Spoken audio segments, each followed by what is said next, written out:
ഇതാണ് ജില്ലുട്ടി, ഞങ്ങളെ സ്വത്ത്. മൂപ്പര് നല്ല സന്തോഷത്തിലാട്ടോ എന്നോട് ഒരുപാട് കാര്യങ്ങളൊക്കെ എക്സ്പ്ലെയിൻ ചെയ്ത് തരുന്നുണ്ട്. ഞങ്ങളിത് എങ്ങണ്ടാന്നില്ലേ, അതെ ഞങ്ങൾ ഇപ്പച്ചും കുട്ടികളൊക്കെ പാട് ഒരു സ്ഥലം വരെ പോവാണ്. റിസുട്ടി ഭയങ്കര ഗൗരവത്തിലാണ് ഇരിക്കുന്നത്, ചിരിയൊക്കെ വരുന്നുണ്ടെന്നാലും.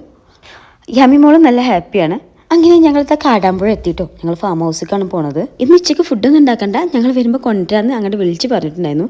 സൺഡേ ആയതുകൊണ്ട് തന്നെ അവിടെ ഹോട്ടൽസൊക്കെ വളരെ കുറവായിരുന്നു. തപ്പി തെരഞ്ഞ് കുറച്ച് ബിരിയാണിയൊക്കെ സെറ്റ് ചെയ്തിട്ടുണ്ട്. ഇത് ഫാം ഹൗസിൻ്റെ അടുത്തുള്ളൊരു പ്രോപ്പർട്ടിയാണ് കേട്ടോ. ഒരു പഴമയുള്ള നല്ലൊരു ഭംഗിയുള്ളൊരു വീട്. എനിക്കിഷ്ടമാണ് കേട്ടോ. ഞാനിങ്ങനെ നോക്കിയിരിക്കാറുണ്ട്, എപ്പോഴും ഞാൻ നോട്ട് ചെയ്യും. ഇവിടെ എത്തിയാൽ യെസ് ഫാം ഹൗസ് എത്തി എന്നുള്ളൊരു സിമ്പലും കൂടിയാണ്. ഇങ്ങനെ ഉപ്പച്ചി മുമ്പിൽ ഇറങ്ങി ഗേറ്റ് തുറക്കുന്നുണ്ട്. ഞങ്ങളെല്ലാവരും വണ്ടിയിൽ തന്നെ ഇരുന്നു.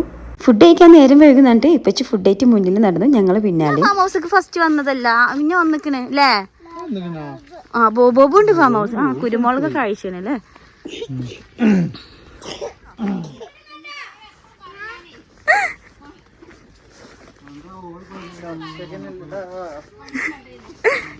ഹായ്, നല്ല ഭംഗിയുണ്ടല്ലോ ചെടികളൊക്കെ വെച്ചിട്ട്.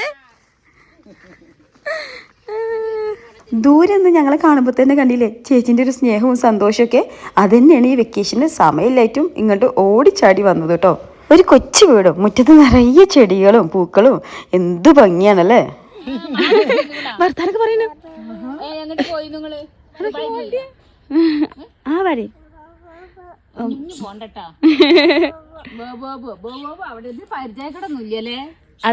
ഇത് ചേച്ചിക്ക് ഞാൻ തരം തിരിച്ചു കൊടുക്കാണ് ഫുഡ്. ഇത് ബീഫ്, ചിക്കന്, വെജിറ്റബിൾ എന്ന് പറഞ്ഞിട്ട്.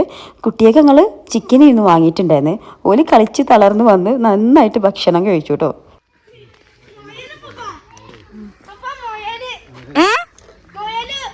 വേണോ കൊണ്ടോണോ കൊണ്ടോണോ മൊയില് കൊണ്ടോണോ മൊയില് കൊണ്ടോണോ? ആ നടക്കൂല നടക്കൂല നടക്കൂല. അമ്പണ്ടോ? ആ അവിടെ ഭക്ഷണം കഴിക്കൽ തുടങ്ങി. നിങ്ങൾ ചെല്ലി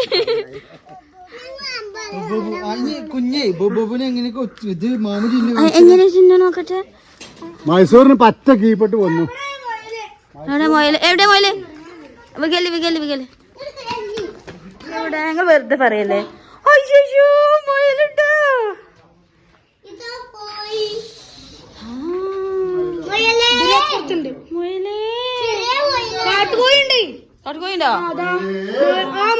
മൂന്നാമത്തെ തട്ടിയത്.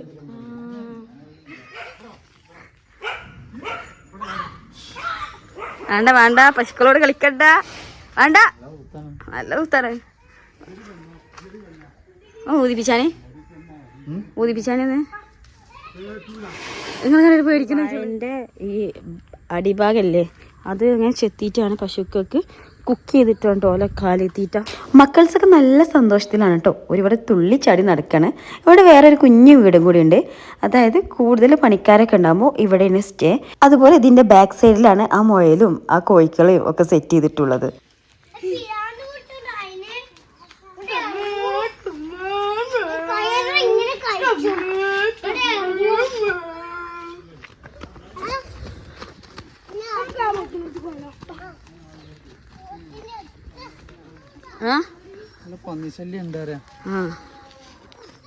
ഇത് ചുറ്റി കാണാന്നുണ്ടെങ്കിൽ ഒരുപാടുണ്ട് കേട്ടോ. ഇത് ഫുള്ളൊന്നും ഇതിലില്ല, കാരണം കണ്ടാൽ നിങ്ങൾക്ക് എന്തായാലും ബോറടിക്കും.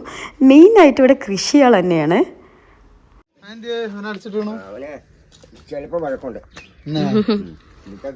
കളിച്ച് ക്ഷീണിച്ച് വീണ്ടും ഒന്ന് ബൂസ്റ്റപ്പ് ചെയ്യാൻ കേട്ടോ റിസൂട്ടി. എൻ്റെ കാലം കൊണ്ട് വയ്യാത്തതുകൊണ്ട് തന്നെ യാമിമൊക്കെ കഞ്ഞി കൊടുക്കുന്ന ഡ്യൂട്ടിയൊക്കെ പപ്പക്കാണ്. മൂപ്പരാണ് ഇവിടുത്തെ കാര്യങ്ങളൊക്കെ നോക്കുന്നത്. ഞങ്ങൾ പോയി കണ്ടാലും മൂപ്പര സമാധാനത്തിന് വീണ്ടും ഇതെല്ലാം കൂടി ഞങ്ങൾ ഒന്നുകൂടി കൊണ്ടുപോയി കാണിച്ച് അതിൻ്റെ കാര്യങ്ങളൊക്കെ പറഞ്ഞു തന്നാലും മൂപ്പരിക്കൊരു സമാധാനമാവുള്ളൂ കേട്ടോ. അപ്പോൾ അതങ്ങനെ മുയലും കൂട്ടൊക്കെ കൊണ്ടുപോവാണ് ഞങ്ങൾ. മൂപ്പർക്ക് ഭയങ്കര ഇഷ്ടമാട്ടോ നമ്മളോട് ഇതിനെക്കുറിച്ചൊക്കെ പറയാൻ. ഇന്നലെ ഒരു മുയലും കൂട്ടിനെ തൂക്കി നോക്കി 4 കിലോനുണ്ടായിരുന്നു എന്നൊക്കെയാണ് പറയണത്. ഇങ്ങനെ ബാക്ക് സൈഡിലേക്ക് കോഴിക്കൊക്കെ ഇതാ ഒന്ന് പുറത്തേക്ക് വെയിലും കാറ്റൊക്കെ കൊള്ളാൻ വേണ്ടിയിട്ടുള്ള വേറെ സെറ്റപ്പും ചെയ്തിട്ടുണ്ട്. പുറത്തേക്ക് പോകാൻ പറ്റില്ല, ഫുള്ള് നെറ്റ് ഇട്ടൊക്കെയാണ്. പക്ഷേ എങ്കിൽ ഒരിക്കൽ കാറ്റും മഴയും വെയിലൊക്കെ കൊള്ളാൻ വേണ്ടി പറ്റും ചെയ്യും, മുറ്റം കിട്ടും ചെയ്യും എന്നുള്ളൊരു സെറ്റപ്പ്.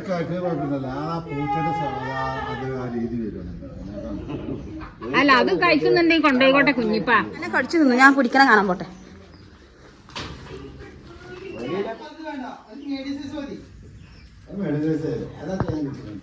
ആ കിട്ടിയത് പിടിച്ചത് എടുത്താളെ.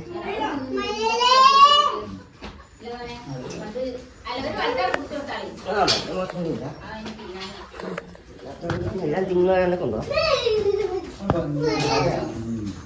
നല്ല ഭംഗിയാണ് നിങ്ങൾ തിന്നാനാണ് കൊണ്ടുപോണത്.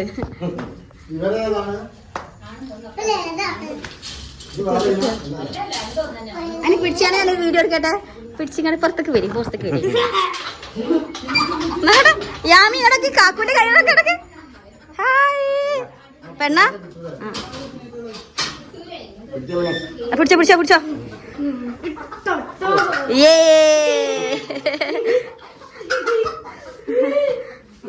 ഇഷ്ടായോ? പെണ്ണാണ്.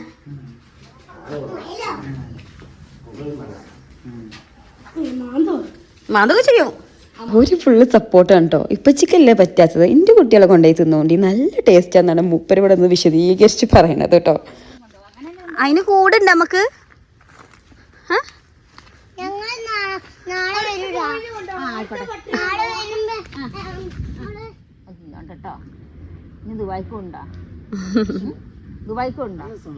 പുളിയില്ല നോട്ടെ തിന്നാ. അയ്യോ പുളിയില്ലേ. മൂപ്പർക്കൊരു കൂസലില്ല, സിമ്പിളായിട്ടാണ് ആ ജാതിക്ക തിന്നണത്. മക്കൾക്കൊന്നും തിരിച്ചു പോരാൻ യാതൊരു താല്പര്യമില്ല.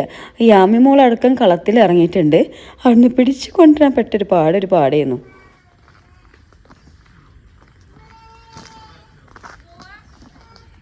ഇഷ്ടമുള്ള സാധനം ഞാൻ ഇങ്ങോട്ട് വന്നാൽ ആദ്യം ഓടി വരും ചെയ്യുന്ന കാര്യമാണ് ജാതിക്ക. ഇതിപ്പോൾ നല്ല വലുതുണ്ട്, ചെറുതുണ്ട്, എല്ലാം ഉണ്ട് കേട്ടോ. എല്ലാ സൈസിലും ഉണ്ട്. ഇങ്ങനെ ആയി തുടങ്ങുന്നുണ്ട്. ചിലത് നല്ല കുഞ്ഞുണ്ട്. കണ്ടോ ഇത്ര കുഞ്ഞുണ്ട്. ഇതാ നോക്കി നോക്ക്, ഇത്ര കുഞ്ഞുണ്ട്. അതുണ്ടാക്കുന്ന അതിൻ്റെ വേറെ വലുതുണ്ട്. പല പല സൈസിലുള്ളതുണ്ട് കേട്ടോ. പക്ഷെ എനിക്കൊരു കുഞ്ഞുമല്ല വലുതും അല്ലാത്തതാണ് ഇഷ്ടം. ഇതാ ഏകദേശം ഈ സാധനമാണ് എനിക്കിഷ്ടം. ഡ്രസ്സിലായാൽ സീൻ കോൺട്രയാണ്. കണ്ടോ ഡ്രസ്സിലായാലും സീൻ കോൺട്രയാണ്. വരുമ്പോൾ ഇങ്ങനത്തെ കളർ ഡ്രസ്സസൊക്കെയാണ് ഇടുക, കാരണം ഡ്രസ്സിലാവാതിരിക്കാൻ. ആദ്യം നെറ്റിഭാഗം കഴിച്ചു ഒഴിവാക്കുക. ഏകദേശം നമ്മൾ സേഫാണ്. പിന്നെ നല്ല ചെറുതായതുകൊണ്ട് തന്നെ കുരു തോടൊന്നും സെപ്പറേറ്റ് ചെയ്യേണ്ട ആവശ്യമില്ല. കണ്ടോ ഇങ്ങനെ കഴിക്കാൻ പറ്റും.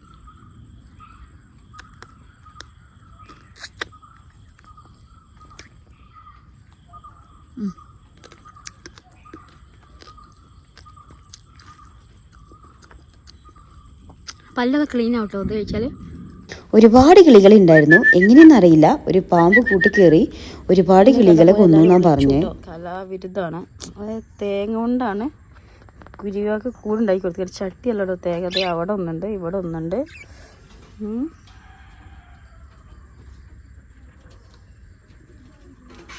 ഒരാൾ ഒച്ച ഉണ്ടാക്കി വരുന്നുണ്ട്. ഇത് ഈ സൈഡിലെ കാവൽക്കാരനാണ്. ഞങ്ങൾ തമ്മിൽ പരിചയമൊന്നുമില്ല കേട്ടോ. ഇത് കടിക്കുക.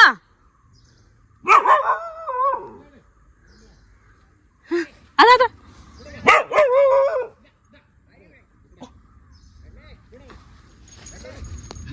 എന്നോട് വഴി മാറാൻ പറഞ്ഞതാണ് മൂപ്പരത്രേ. അപ്പുറത്തെ തൊടിയിൽ വേറെ ആരെയോ കണ്ടിട്ട് ആക്രമിക്കാനുള്ള പോക്കാണ് പോയത് എന്നാണ് പറഞ്ഞത്. നോക്കിയപ്പോൾ അവിടെ വേറെ ആരൊക്കെ കാണാനും കഴിഞ്ഞു കേട്ടോ. മൂപ്പരതാ അങ്ങോട്ട് പോയി എത്തി നോക്കണുണ്ട്. ആ പശു നമുക്ക് കൊണ്ടുപോയാലോ? ഒന്നും കാട്ടൂലേ? അപ്പോൾ ഏകദേശം നടന്ന് ഞങ്ങൾ ഒരു സൈഡിലെത്തിട്ടോ. ബാക്ക് സൈഡൊക്കെ ഒന്നും പോയിട്ടേ ഇല്ല. അവിടെ ഒരു കുളം ഉണ്ട്, അതുകൊണ്ട് മക്കളെ പേടിയാണ്. ഞങ്ങൾ പോവാട്ടോ. ശരി, ഓക്കെ ബൈ.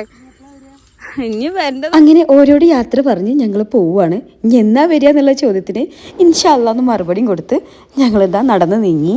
വണ്ടി നിൽക്കുന്ന എൻട്രൻസിൽ അപ്പുറത്തെ സൈഡിലാണ്. ഇവിടുന്ന് അങ്ങോട്ട് ഒരുപാട് നടക്കാനുണ്ടായതുകൊണ്ട് ഞങ്ങളോട് ഈ സൈഡിൽ നിൽക്കാൻ പറഞ്ഞിട്ട് മോനൂട്ടി അപ്പുറത്തെ സൈഡിൽ നിന്ന് വണ്ടി എടുക്കാൻ വേണ്ടി പോയതാണ് കേട്ടോ.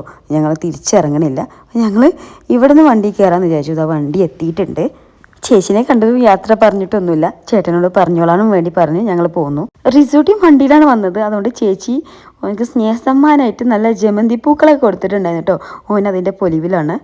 ഇപ്പച്ചി നമ്മളെ മുയലും കുട്ടനെ എവിടെ വെക്കണം എന്നുള്ള കൺഫ്യൂഷനിലാണ് കേട്ടോ. അതിൻ്റെ ഇടയിൽ എന്തോ ഒരു അർജൻറ്റ് കോളൊക്കെ വന്നിട്ടുണ്ട്. അപ്പോൾ തന്നെ ഏട്ടനെ നമുക്കുള്ള പച്ചക്കറി സാധനങ്ങളൊക്കെ വണ്ടിയിൽ വെക്കുന്നുണ്ട് കേട്ടോ. അങ്ങോട്ട് വരുമ്പോൾ മനസ്സിനൊരു ഭയങ്കര റിലാക്സേഷനാണ്, ഭയങ്കര സന്തോഷമാണ് കേട്ടോ. പിന്നെ ഒരു കാര്യം എന്താണെന്ന് വെച്ചാൽ നമ്മൾ എപ്പോൾ വന്നാലും വേനലാണെങ്കിലും വർഷമാണെങ്കിലും എപ്പോൾ വന്നാലും ഒരുപോലെ പച്ചപ്പ് നിറഞ്ഞ് ഭയങ്കര ഒരു എന്താ പറയുക, നല്ലൊരു സന്തോഷം കിട്ടുന്ന ഒരു സ്ഥലമാണ്. ഇവിടുത്തെ ചിപ്സിൻ്റെ ടേസ്റ്റ് അടിപൊളിയെന്ന് പറഞ്ഞിട്ട് ഇപ്പച്ചിയുടെ ഇറങ്ങി കുറേ ചിപ്സൊക്കെ വാങ്ങിച്ചെന്നു. അതിൽ ഏറ്റവും ഇഷ്ടമായത് സ്വീറ്റ് പൊട്ടറ്റോ അല്ലേ, അതിൻ്റെ ചിപ്സ് ഉണ്ടായിട്ടു. ഞാൻ ഫസ്റ്റ് ടൈമാണ് ട്രൈ ചെയ്തത്. ഒരു പാക്കറ്റ് ഞങ്ങൾ കയ്യിൽ തന്നിട്ട് പക്ഷേ വീണ്ടും വാങ്ങാൻ വേണ്ടി പോയി. ഞങ്ങൾ നല്ല ചിപ്സൊക്കെ തിന്ന് പാട്ടും പാടി ഒരുപാട് കഥകളൊക്കെ പറഞ്ഞ് എന്നെ ഹാപ്പി ആയിട്ട് തിരിച്ച് വീട്ടിലേക്ക് പോന്നു. മാഷാ അല്ലാ, നല്ല അടിപൊളിയായിരുന്നു കേട്ടോ. അങ്ങനെ വീട്ടുകാരൊക്കെ കൂട്ടി നമ്മളൊന്ന് പുറത്തൊക്കെ പോകുമ്പോൾ ഭയങ്കര റിലാക്സേഷനാണ്. അപ്പോൾ ഓക്കെ, ബൈ ബൈ.